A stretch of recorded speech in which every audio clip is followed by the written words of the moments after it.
Welcome back to Sailing Sunday. Last week we arrived in Deltaville in the Chesapeake Bay and got straight into boat work. Starting with our friend's boat, which was on the Heart for some much needed maintenance. Although Ryan wasn't the easiest workman on site. Well, I can't work in these conditions, Rick. What do you think this is? No. It's just payback. Go back 4 years. Okay, so Rick might have a point there, because 4 years ago, they helped us out in Greece when we were on the Heart and had absolutely no idea what we were doing. So it was definitely time for a little payback. And while we were here, we spent some time exploring this quaint little town, and even managed to flash a few locals along the way. We were also lucky enough to find a loving home for our little foster kitten, Tulip, who had grown up so much and was ready to move on to her forever home. We also had a long list of boat jobs to get done, and one of them was replacing our extremely discolored clears on our winter covers. So we got to work with the help of our friends and did a pretty amazing job, if I do say so myself. Now the temperature is getting unbearably cold, so we're picking up anchor this morning and starting our journey south to warmer weather. Guys, it is 1 degree. Jackson, what are you doing? No. Why are you so happy, buddy? It's freezing cold. Come on, let's go. Come on. It is so cold. It's 6 a.m. and we're leaving. We're heading to Norfolk this morning. And, well, actually, Brittni, we gotta check the weather because we could go around Cape Hatteras today, huh? We're not doing that. Alright, I'm gonna take Jackson for a walk. And it's 1 degree. And this is what it looks like outside. So yeah, it's gonna be a beautiful walk this morning. Come on, mate. All right, wish me luck. Wish me luck. We've loved our time here in the Chesapeake Bay, but as temperatures begin to drop, boat life is getting pretty uncomfortable. We aren't really set up for super cold weather, and life on a boat without the proper foul weather gear and heating can get real miserable real fast. It's always better to go along with the weather, and the Caribbean cruising season is beginning to amp up. So we're excited to get down south to warmer weather and enjoy everything that comes with it. And although Jackson's enjoying a nice break from the heat, he's definitely missing all his private beaches where he can run free.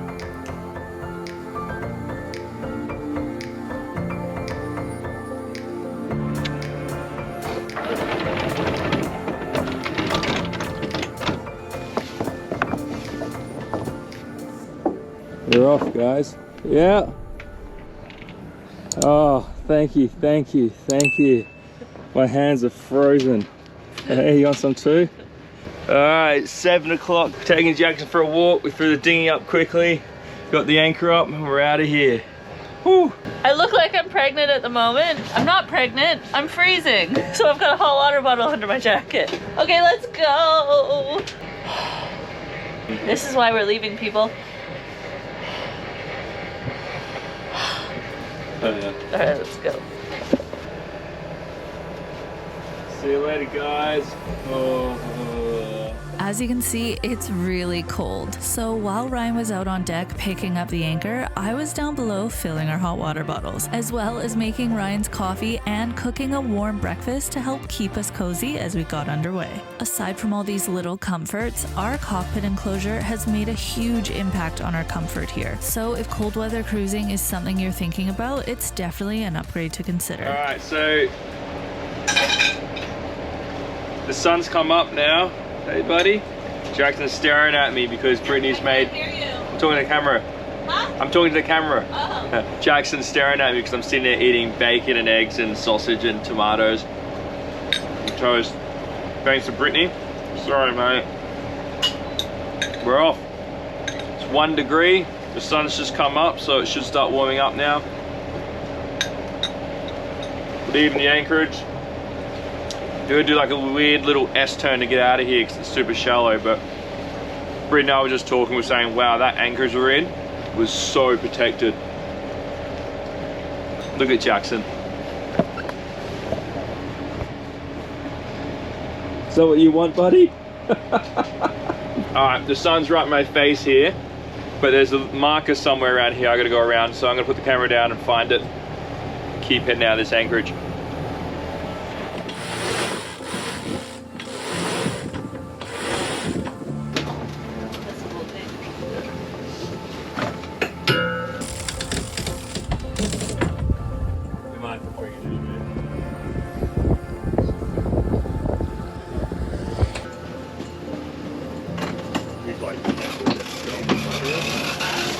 Good. Let's just see how we go with the motor. Well, look how smooth we are even having a tight sail up there.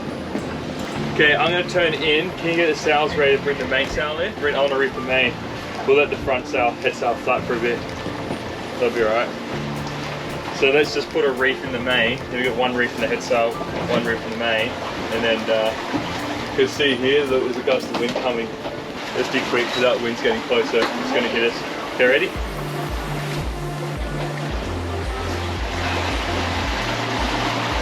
Wait for it, wait for it. Okay, go now. Go. Yep. Perfect. Hope that's enough. So I made a beautiful homemade vegetable soup for lunch. And this is the meal request, right? A chip sandwich. I've had like... Come on, give it a good crunch. No, I've had a gallon of soup in like 24 hours. Oh, listen to that crunch. Nice where it's at. Ryan's keeping his feet warm with a hot water bottle. I'm not my best right now. What would have been good is a chip sandwich with some soup.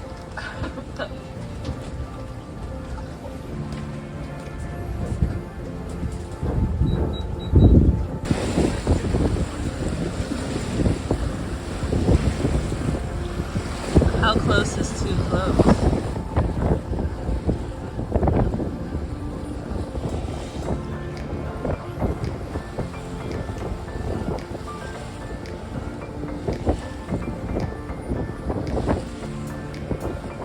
Alright, so we've got 2 reefs in the sails. I'll show you here.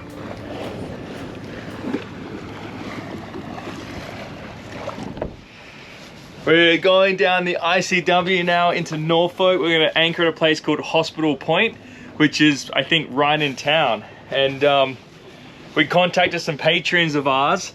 We're going to go out for dinner, which is pretty cool, hey? And we're going to go get some food for the next few days.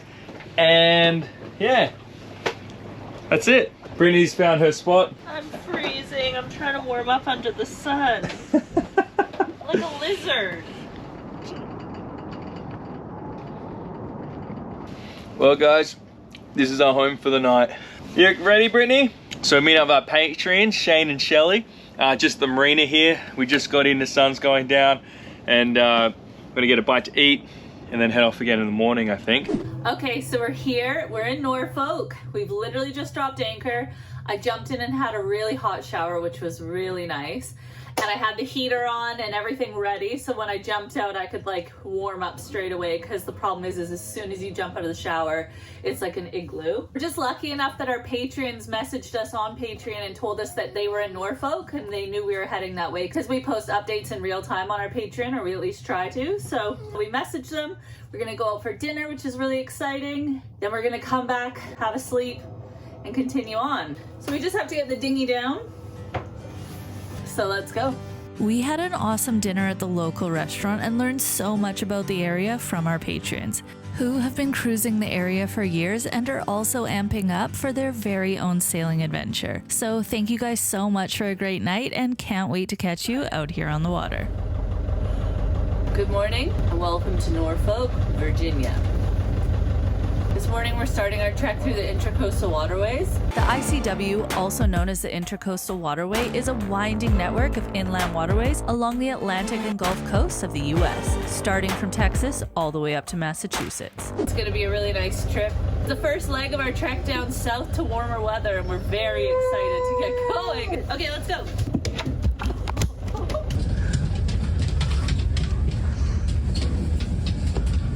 Ryan's getting the motor up.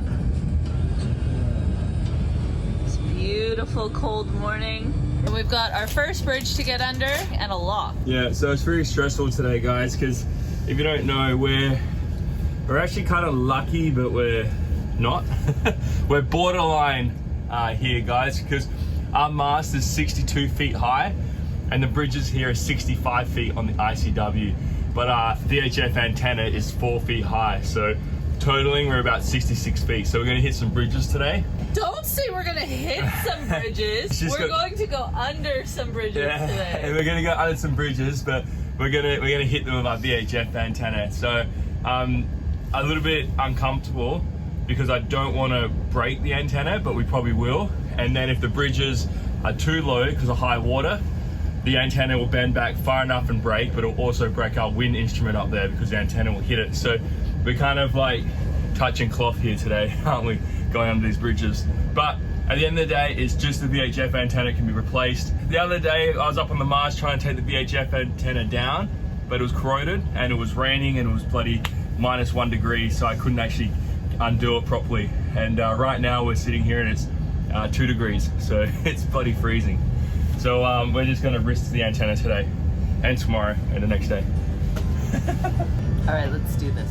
One thing we noticed during our time here in Norfolk was the massive naval ships everywhere. Turns out Norfolk has the world's largest naval base, serving as the home to the Atlantic Fleet. Norfolk's maritime history dates back to the colonial era, and its deepwater harbor made it a vital port for trade. The city's waterfront has become a hub for commerce and shipbuilding, so there was a lot to see as we made our way out through the ICW. And despite how industrial it was, the waterway still had some pretty cool views. Although the sky was really giving it to us on this day, so I'm sure that had something to do with it.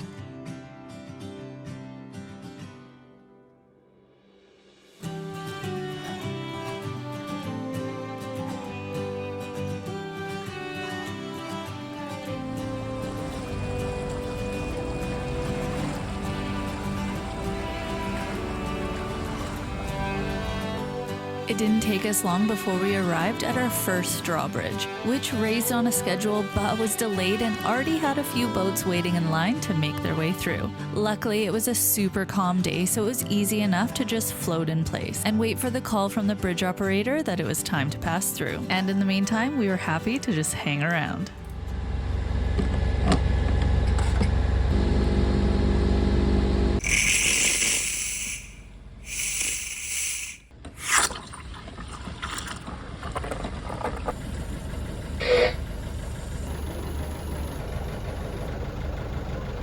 Now we can get the morning started. Let's get the captain's up. I'm sure he wants his bad. Bridge, motor vessel, not supersonic.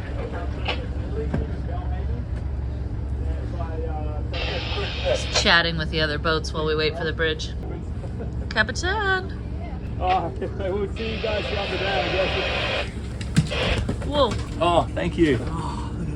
Copy, 25 more minutes, thank you. 25 more minutes till the bridge opens. Oh, really? That's all right. You're sitting back drinking coffee, enjoying your life. Well, now we're going to miss the lock. The lock opens on the hour, every hour, so... That's all right. We'll just take our time getting to the lock. We won't be getting to where we want to go tonight now. That's all right. You naughty boy. Oh, nice yawn. Because it's not windy and rainy now, if you're going to try and get me up again. We're in too of a confined space to me maneuver the boat around and hoist you up a mast. You guys, if you live on a boat and you haven't invested in a proper espresso machine and you like coffee, this is your sign. All different boats waiting. This guy looks like he's about to run into the dock.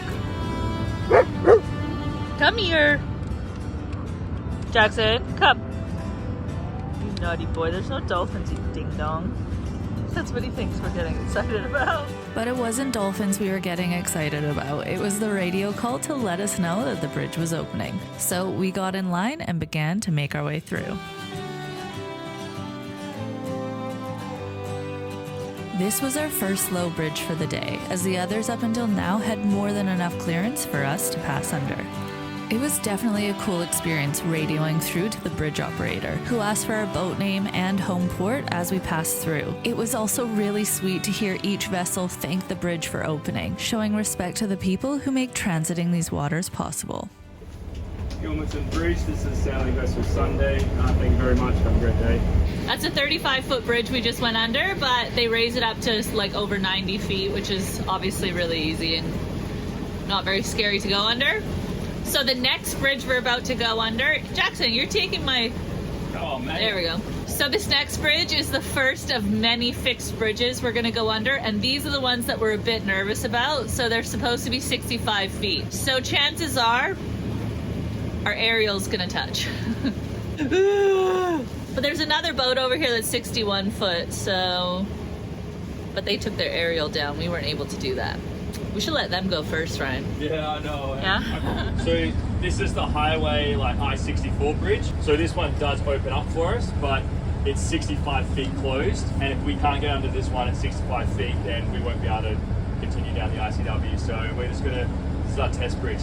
So this is the highest of the 65-foot fixed bridges we have to go through. That doesn't make sense that it's the highest. Because it goes by tides and river heights, right? And the bridges are so old that, like, 10 years ago they were 65 feet high, but everything's raised since then. So now they're like 63, 64, 65.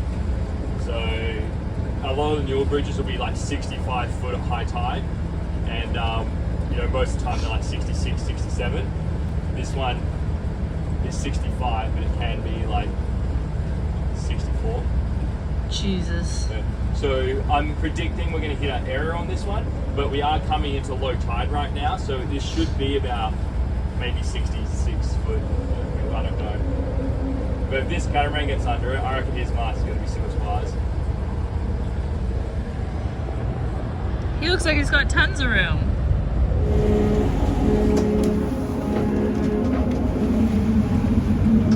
There's a big tugboat beeping at everyone, and everybody's trying to get out of their way.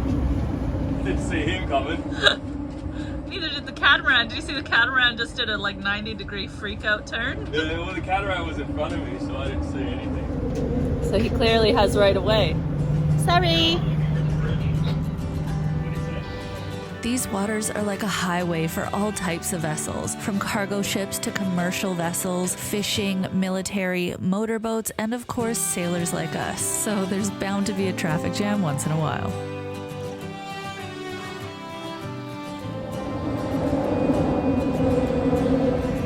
It was pretty intimidating watching our mass go under this bridge. Meanwhile, being able to see all the cars drive over top of us, and just hoping there's enough room to get through to the other side.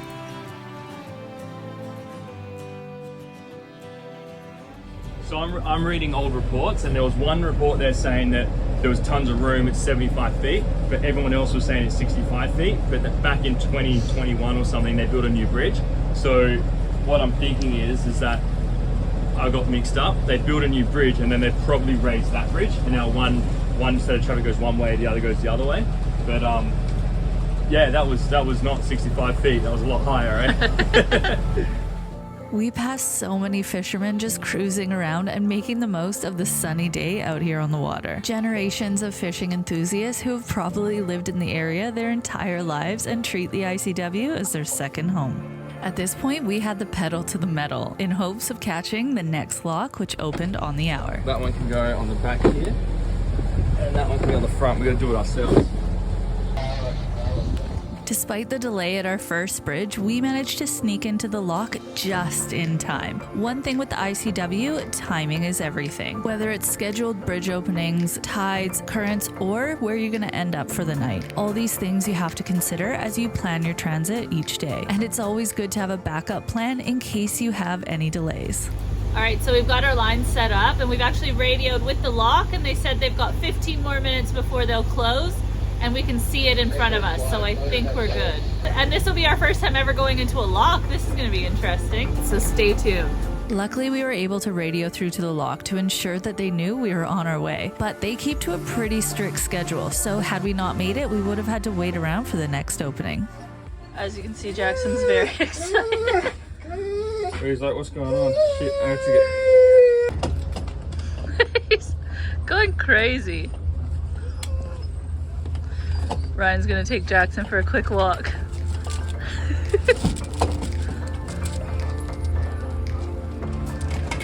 We've had a pretty amazing time on the ICW so far, but make sure to subscribe so you can join us next week as things get a little hairy.